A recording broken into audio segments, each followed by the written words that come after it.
L'argent dans un couple, c'est bien plus qu'un simple moyen de paiement. Souvent, on croit parler de chiffres, alors que derrière ça, on exprime en réalité nos peurs, nos désirs, nos blessures et parfois aussi ce qu'on a du mal à se dire.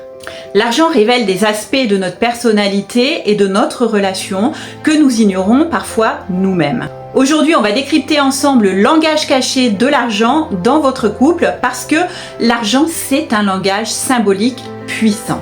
On peut parler d'argent pour parler d'amour, par exemple.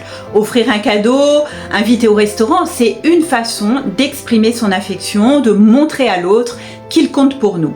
On peut parler aussi de pouvoir. Celui qui gagne le plus d'argent peut se sentir plus puissant, plus légitime à prendre des décisions, par exemple. Et l'argent peut aussi, du coup, devenir un enjeu de domination, de contrôle sur l'autre.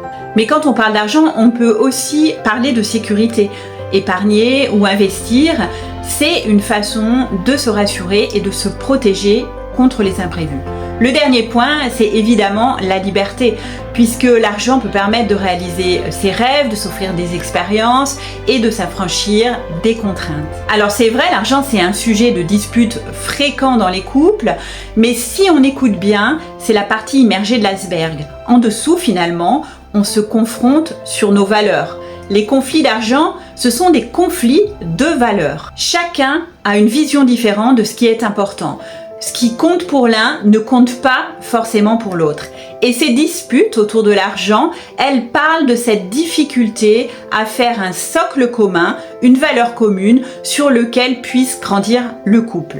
Et donc c'est à cet endroit-là qu'il faut revenir. Je m'explique. Par exemple, l'un peut adorer faire des achats, se faire plaisir, dépenser facilement, alors que l'autre, au contraire, préfère faire attention à son budget et économiser. Des exemples comme ça, on pourra en donner beaucoup. Bref, vous voyez ce que je veux dire. Et ces différences, elles peuvent créer des tensions, des frustrations, des incompréhensions, surtout si on n'a pas éclairci le sujet au départ. Parce que oui, ce sont des choses qui doivent être discutées, et la plupart du temps, au début, tout est beau, tout est rose, on n'évoque pas vraiment ce sujet. Et donc, chacun dans son coin a cette idée que le couple va fonctionner en fonction de ses propres valeurs à lui. Mais c'est comme une évidence, c'est tellement évident qu'on pense qu'on n'a pas besoin d'en parler. Sauf que si on est à peu près raccord sur nos valeurs, ça va aller. Mais si c'est pas le cas et qu'on ne se fait pas un socle commun pour notre couple, ça va présager pas mal de soucis.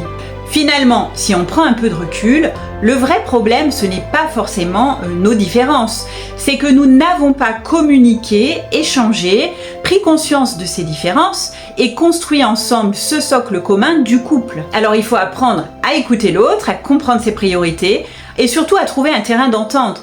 L'argent, ça peut être aussi un projet commun, un moyen de réaliser un rêve à deux, construire un avenir financier ensemble et du coup, ça peut aussi renforcer nos liens. Alors, parlons d'argent. N'ayons pas peur des mots, parlons de nos peurs, de nos désirs et de nos rêves. Et vous ? Comment l'argent s'invite-t-il dans votre couple ? Est-ce que c'est un sujet tabou ? Est-ce que c'est une source de conflit ? N'hésitez pas à partager vos remarques, vos expériences en commentaire.